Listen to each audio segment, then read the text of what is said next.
Hello everyone and welcome back to my little kitchen. So today in Just a Mum's Kitchen we are making one of my all-time favorite recipes. I probably make this recipe more than I make any other. It is my one pot chocolate brownie.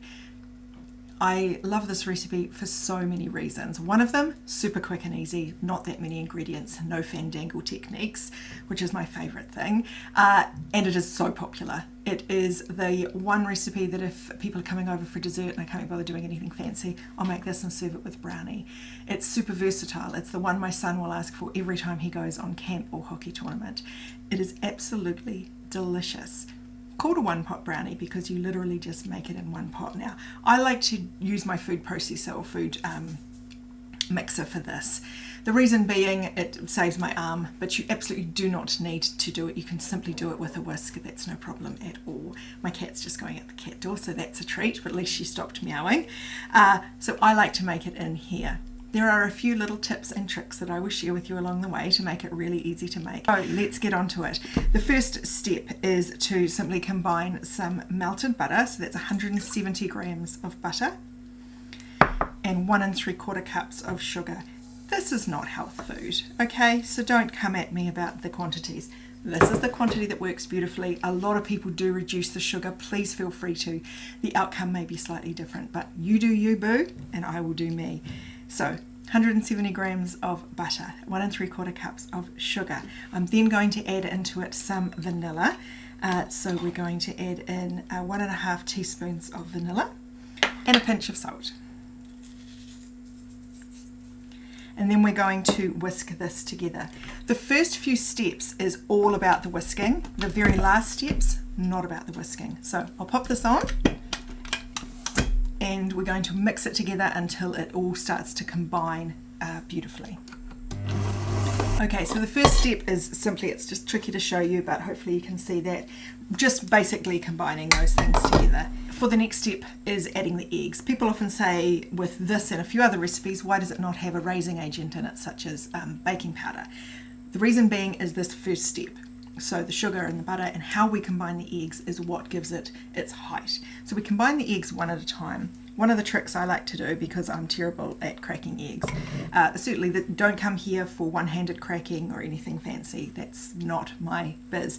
But when I'm baking, I always like to crack it into a bowl first, so that invariably when I end up with eggshell in it, I didn't that time, I can scrape it out rather than having to try and scrape it out of there. So that's just one of my tips for being a useless baker. All right, we're going to add the eggs one at a time and combine them really, really well. This is the time for this recipe that you can do all your heavy mixing.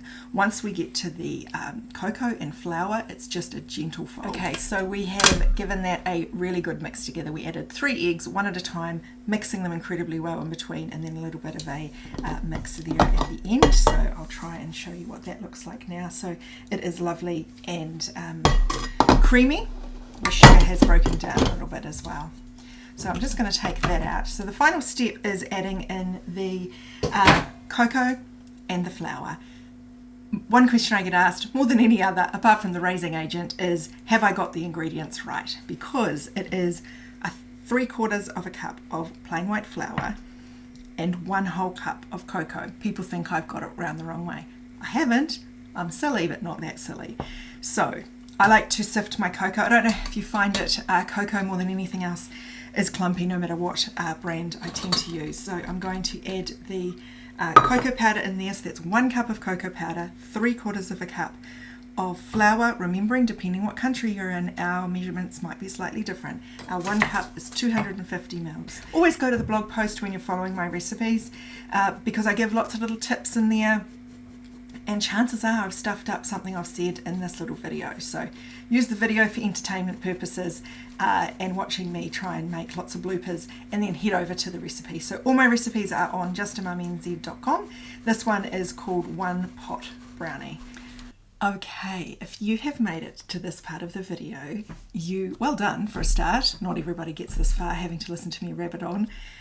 You will notice that we've got to the stage where the brownie is already in the pan. It stopped recording as I was sifting the icing because I can't see what's happening on the other side of the camera. So All right, we're just learning here, everybody. We're doing our best. So I will tell you the few of the tips that I gave you before I got to this stage. So the biggest one after we sifted in the cocoa and the flour was to just very gently fold it through. You might like to scrape the sides down once and then just fold it through, just to make sure that it is just combined. If you combine it too far, then it will be fluffy and it won't be that lovely dense brownie that you're after. The other thing is, after you've done that, that is the point if you are adding any chocolate or anything else to your brownie that you would stir it through then. We love to use white chocolate in our brownie. It just gives it a delicious flavour. Caramel's good too. I've got a Rocky Road one on the website with all those Rocky Road flavours. So anything you want to do would be absolutely delicious. I've even chopped in old Christmas chocolates, you know, like favourites or things like that. I chopped them up and added them to it too. So then you pop it into a prepared dish. I talked to you in the video before all about how I don't do a lovely baking paper, but I do like to have a bit so that I can lift it out afterwards. So scrape it all into here. Then I spent ages chatting to you while I wiped it through. Nobody cares what I said anyway. Once you get to this stage, we are going to pop it in the oven. The oven is set to 175 degrees Celsius. So we're going to pop it in. We're going to bake it until it is just cooked. Everybody likes their brownie done in a different way. For me, what I like to do is cook it until when I pop a knife in, the knife comes out clean but damp, but with no batter on it. So I think I call it damp crumbs. So you might have a crumb on it, but no actual wet batter. Some people like it so it's oozing and falling apart. I find if I do it until that point, it actually is still really soft and fudgy, but it hasn't been overcooked and it isn't undercooked, so you can still slice it and enjoy it. So after all that, we're going to pop this into the oven at 175. It cooks for about 25 minutes. If you are adding chocolate or other bits, it will take a bit longer. But anyway, I will pop this in the oven and show you what it looks like when I get it back out. Okay, so I thought I would check it this time with you. You can see where I checked it just 3 or 4 minutes ago. I try and, if you're going to be sticking a big old knife in it, make sure you're putting it where you're going to cut it later on. But the first time I checked it, it had quite a bit of batter still on it. So I'll do it in a different place. Okay, so it's impossible to see, but basically there's no batter left on it. I haven't overcooked it, so it hasn't gone too far and will be dry. So now what I'm going to do is I will leave it to cool completely in this pan. If I was to pull it out now, it just might crack and that sort of thing. So we tend to leave it in as long as we can, and then either you can pop the whole thing wrapped in plastic wrap it in an airtight container in the freezer. If you're going to be using this another day, it freezes beautifully. Otherwise, you can take it out, slice it up, pop it in an airtight container. A dusting of icing sugar is just lovely over it.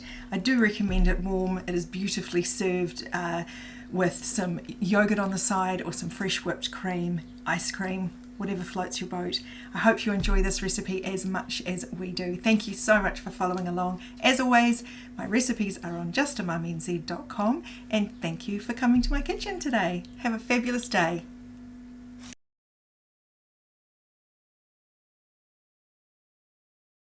Coming to my kitchen today.